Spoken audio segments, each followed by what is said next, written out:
firstly, thank you for coming out to the North Shore Budgeting Services here. Can I just say a big thank you to Drew and all of the team of staff and volunteers and for the amazing work that they do.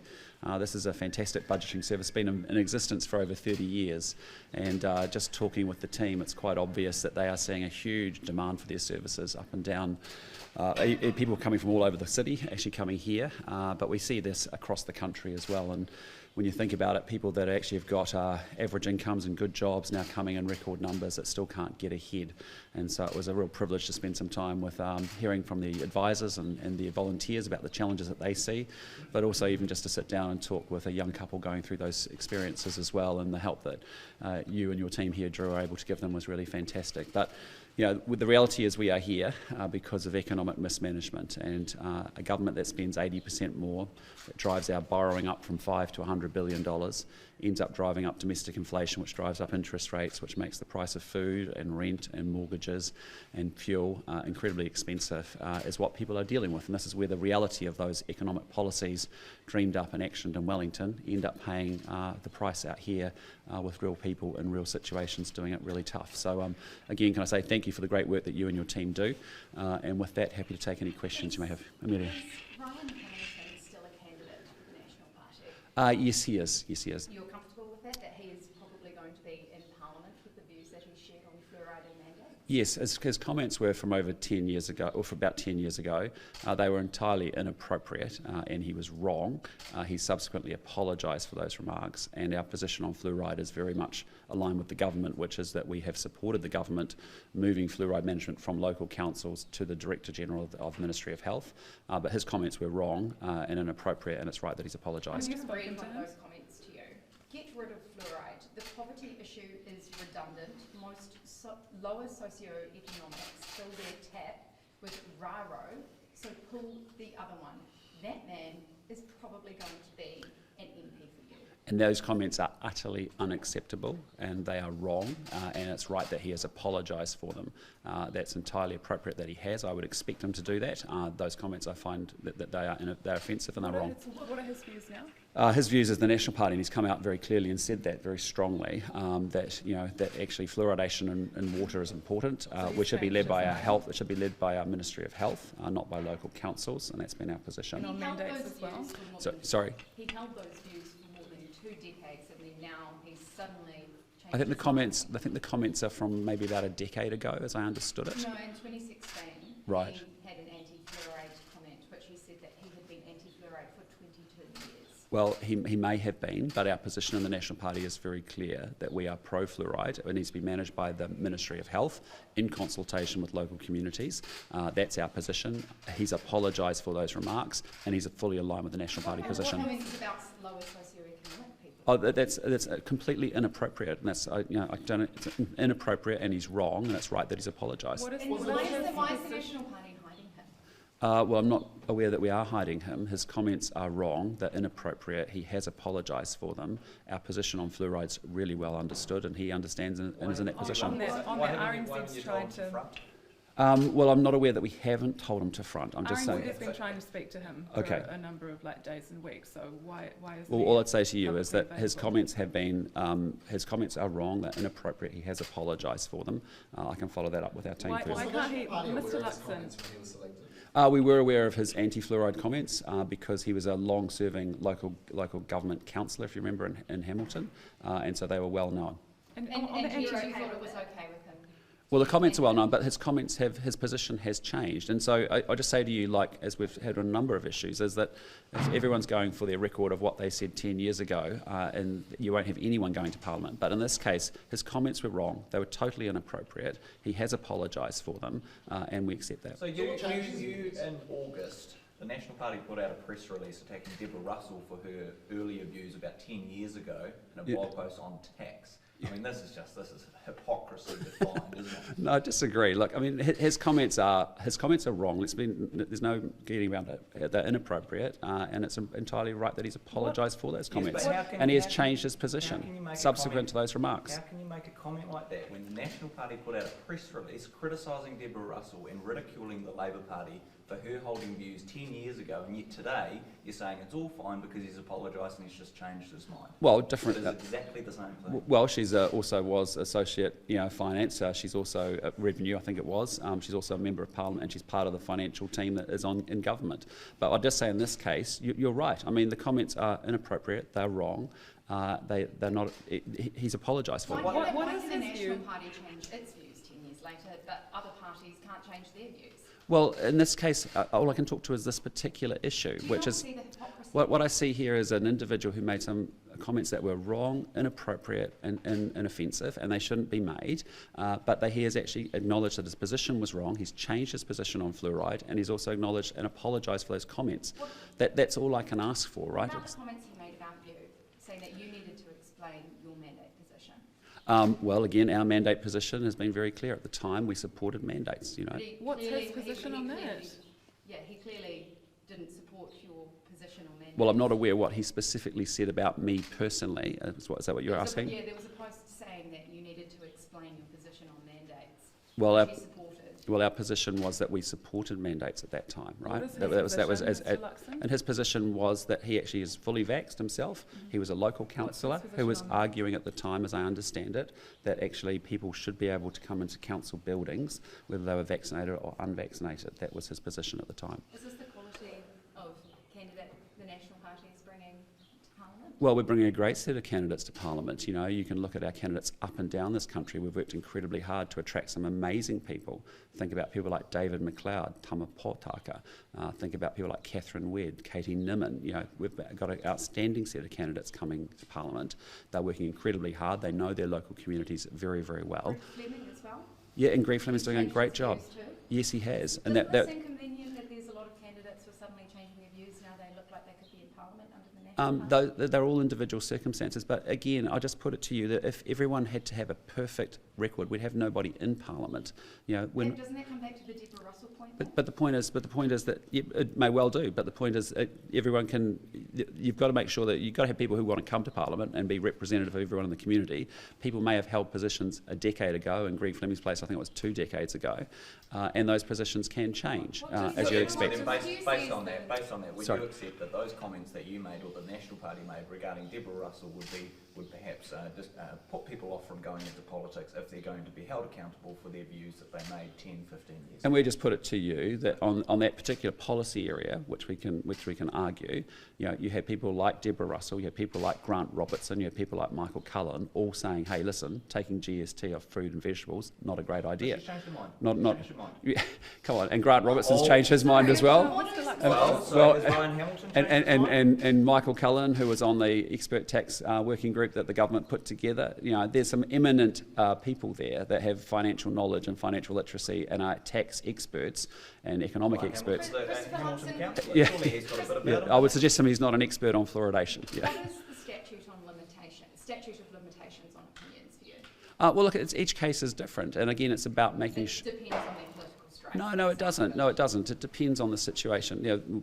You've seen situations where we've had candidate that has made inappropriate remarks, and we've actually changed that candidate. What's national? I think about it. Does the National Party believe in accountability? Because RNZ's been trying to speak to Mr Hamilton and he's been ignoring our calls. Well, I'm unaware of that, but I'm happy to follow that up after this call. When did you first learn about the story? Last few days. Okay, and did you make an effort to make sure that the media were given the information that they were seeking? As I understand, my media team have been engaging with media on it, but I can follow that through for you. We just got given a statement. We didn't get an interview and able to talk to him. Sure, that may have been that may have been what they've decided to do, but I just want to. I'll follow that up for you after this. Will you be available to talk to media today? I don't know. I'll talk to the media team after this. But all I'll just say to you is, look, this is an individual. I don't defend his statements at all. They were inappropriate. They were wrong. He has genuinely apologised. He is aligned with the position on fluoridation that we have in the National Party, and as he should be. When are you going to front up and tell public servants who is going to lose their job before Christmas?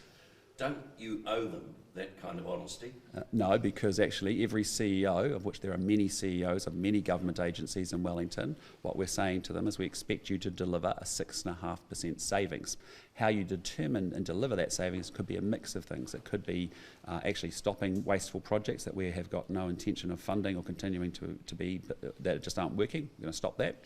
It could be that there's a number of vacancies that don't need to be filled. It could be we want to make sure that each of these government departments are aligned on outcomes. We want all the activities driving into delivering those improved outcomes. So actually 15,000 to go.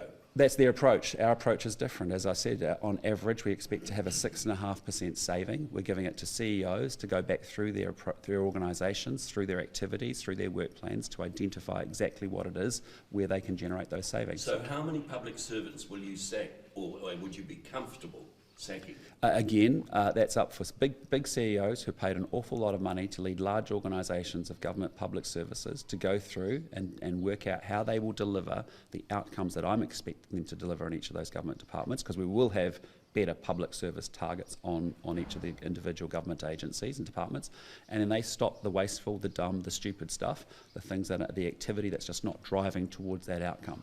They may stop projects, they may stop filling in vacancies, and they may actually lay people off. On budgeting, Mr. Luxon, people like Drew are working around the clock. They're working after hours. They don't have enough money. They don't have enough people. Correct. And in this case, they're about to get kicked out of their venue. So what will National do to help services? Well, we had a good chat with that with Drew, and money? What we're going to do first and foremost is try and make sure that we can secure and work with her in the community here, and Simon's taken that on board to try and find whether there's property owners that we can actually work with to get them alternative facilities here. But again, a lot of it is making sure that we continue to support the sector, and I'm up for that conversation as well. Money, is it? Well, I want to support the sector, but there's actually a very big network in the sector as well across the country, and I want to make sure we're getting a consistency of service and support to people, and there's some conversations that I've had in this space over the last year with the different organisations involved, but I really value what they're doing, and I'm very supportive of what they're doing, because it does actually transform people's stress levels and anxiety levels when they're facing financial distress as they are. You coined the cost of living in Yes. Parliament. You're now at a budgeting service in Takapuna. Yeah, I've been at many of them. To possibly win the election, and you Yeah. won't put your money where your mouth is. This is a cost. No, of they living issue. rest assured they will get the support that they need, because they're doing great work. They're delivering outcomes, and it's exactly what I've been talking about. Is that I want to move the money from the bureaucracy and the centralisation in Wellington, and I want to move it out to community organisations exactly like this one that are actually getting results and getting outcomes for New Zealanders. So what we're talking about is actually moving money out of central bureaucracy to frontline community organisations, and whether it's been on budgeting services, whether it's been people like Mike King on mental health services, that's a principle of ours, is that we think these community organisations deliver better outcomes than government.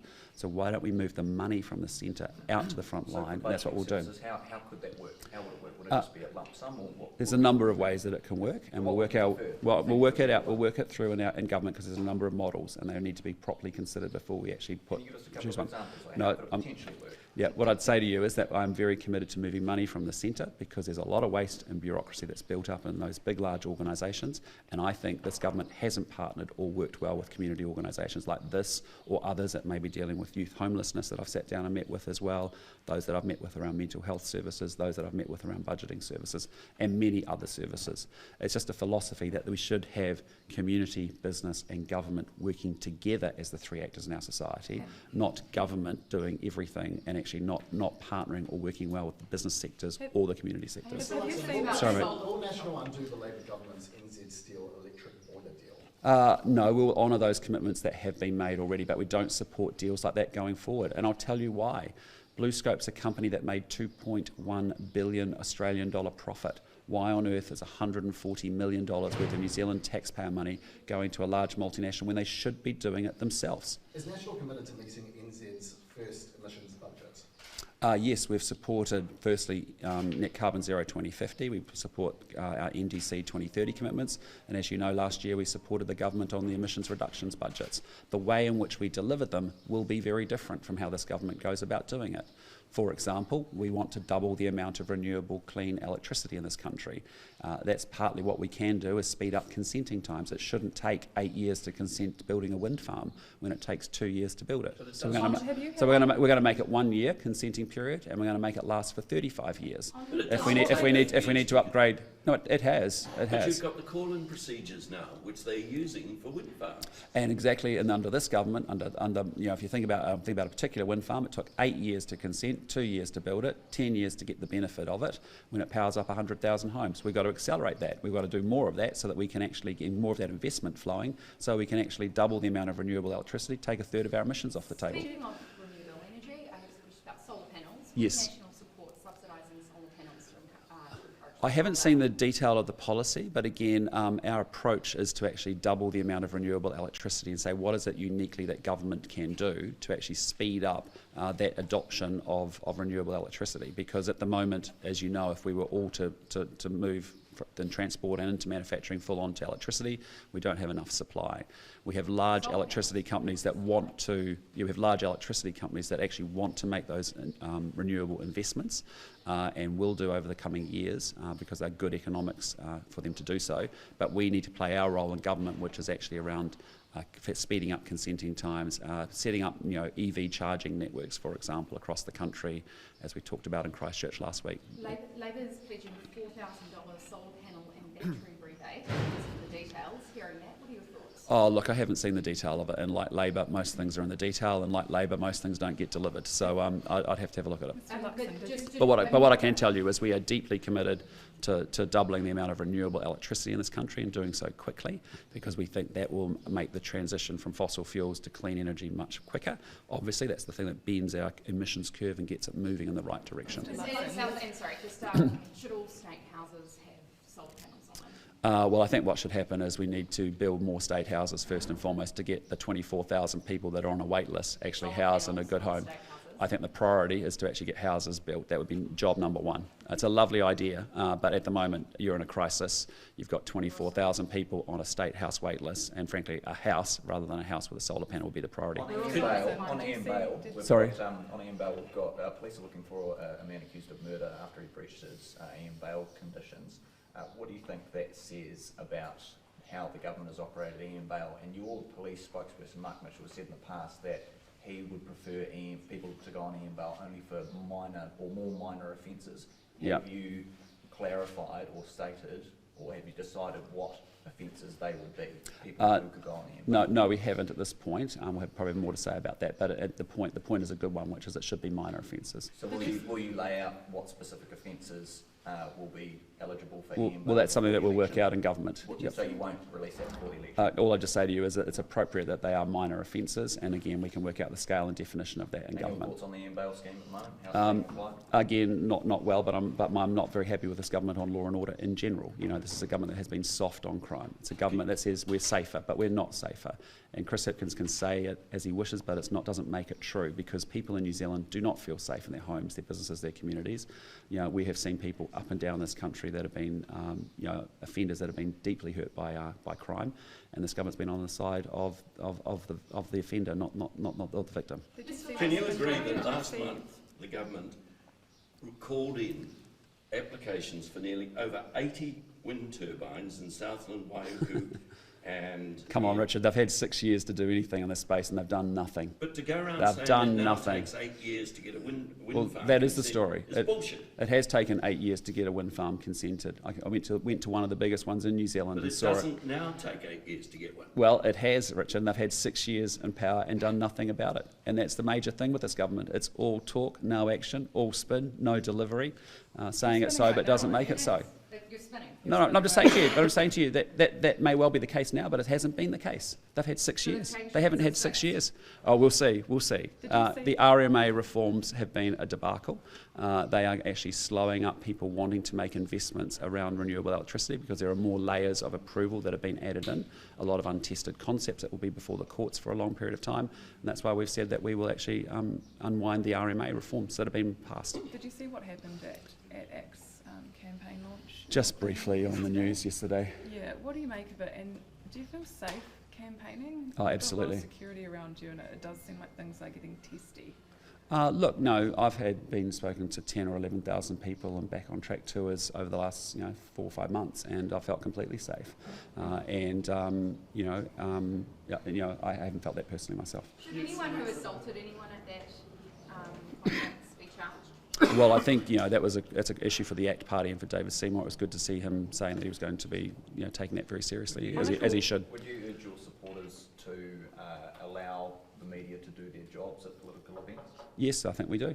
You oppose the clean car discount and you won't commit to a solar panel rebate. What does the National Party propose to actually incentivise individuals to uptake renewable energy? Yeah, so some good examples are that we have recently announced last week in Christchurch the fact that we want to build out a number of EV chargers and build a nationwide EV charging network, 10,000 EV chargers. We have just over 1,000 at the moment. We have a ratio of one public EV charger for every 95 vehicles. If you look at somewhere like the UK, similar size landmass, it's one charger for every 20 vehicles. And so really we know now that actually consumers are going to choose these products of EVs because they're great vehicles and customers and consumers will choose them. When you look at the manufacturers and you look at their forward production rates, they're going to be producing an awful lot of EVs, which actually gets the scale benefits and gets the prices down. And you've already seen that even over the last year and a half. You've seen prices of EVs come down, which is exactly what they should do, and they'll continue to come down over the coming years. But the major barrier is range anxiety for electric vehicles at the moment, and living in a country like ours, where we're reliant on roads and we're reliant on travelling and travelling by vehicle, we need to be able to build out a charging network. And what we've said is we'll do that in the same way we did ultra-fast broadband, using the same methodology, the same partners to be able to do that, which will be essentially our National Infrastructure Agency, which is what we call Crown Infrastructure Partners. So we're really that's the next thing to unlock and continue to the drive and the adoption of electric vehicles, for example. What about domestic solar? Again, I haven't thought too deeply about it. I mean, I'm focusing on how do I actually double the amount of renewable electricity in New Zealand, which is a big strategic challenge for our country, so that we can make these transitions going forward. Solar plays a part in terms of solar farms, wind farms, geothermal. We have rich and abundant, renewable energy in this country, but we now need to commercialise it and actually lead that to doubling the amount of renewables that we have. Just changing the tech, Mr. Luxon. Sorry. Tomorrow you're heading into your first debate. Yeah. I mean, how are you feeling about it? What's your experience like going in? Oh, pretty relaxed about it all, to be honest, and looking forward to it. It'll be a fun part of it. But as I said last week, no disrespect. This country doesn't need a great debater. What they need is a great manager and a great leader to be able to get this country turned around and deal with the problems that we've got. We are before, like in high school? Did some debates in high school, three or four, I think. Yeah, back in 1988. But I wouldn't say that counts. We're up against a very good debater. I mean, Chris Hipkins, champion university debater, best debater in Parliament. Although I've upset Chris Bishop with those remarks, I suspect. And so one of the best debaters in the country, I'd say. And for me, it's my first big political debate. I did one Meet the Candidates evening, I think, as a candidate in 2020. But just looking forward to it. It'll be fun. Where do you think Hipkins stands on a global scale as far as top debaters go? Do you think he's probably right up there. He's got to be right up there. I think he's definitely the best in New Zealand, best in our Parliament. He was a university debate champion at Victoria, as I understand it. He's a 20-year career politician. He's done an awful lot of political debates. On a completely different note, Mr. Luxon, Sorry? on a more serious note, on youth mental health. Yes. Would National consider a bipartisan approach to youth mental health? I was speaking to a community worker Very in South Auckland Yeah. on Saturday who said, and she's actually like a union delegate, so like a bit of a lefty, and said, look, I don't care who wins, I just want a consistent approach to young people. Yeah. So can you commit to at least coming to the table with Labour on We're that? very comfortable to do so. In fact, we did in this last Parliament as well. If you remember, we actually supported the government, said absolutely, let's get the $1.9 billion of mental health spending out the door and to those frontline services where the money can actually go to work. But again, here's the deal, the $1.9 billion was passed, we supported the government, and it turned out it didn't improve access to mental health services at all. And so what we've also said is, look, we're going to have a dedicated Minister of Mental Health, so we actually have somebody around the top table in Cabinet thinking about it and representing mental health well in the Cabinet. Secondly, we're going to make sure that we set some real clear targets around accessibility, which is what we'll do across the whole of the healthcare sector and public service. But more importantly, I also want to be able to work with community organisations that are getting results. And that's why I look at it and say, why wouldn't you double up the amount of money that Mike King has with Gumboot Friday? Because at the end of the day, last year he had 19,000 sessions for 12,000 kids. $2.5 million, I think what it cost him, and he's getting outcomes and results. So why don't we move the money again from the centre out to community organisations that are getting those outcomes and actually get the job done? Yeah. Do you understand, though, this worker's frustration with the politicking of issues that she's on the ground dealing with? Well, I'm not every in day? government, and I've supported the government with a $1.9 billion ask that they had, and that's, I thought, was very constructive and bipartisan, because I agree with you. I think issues of mental health actually is a Kiwi New Zealand issue, not a political party issue. But I'm interested in getting outcomes. You know, I have a mother who's a psychotherapist counsellor. I've had a brother who's worked as a social worker in acute psychiatric services. You know, I understand the challenges that are in the sector, but actually we're not getting outcomes or results. We've made good progress in reducing the stigma around mental health over the last 15 years, which is fantastic. But now it's all about delivery and access to services.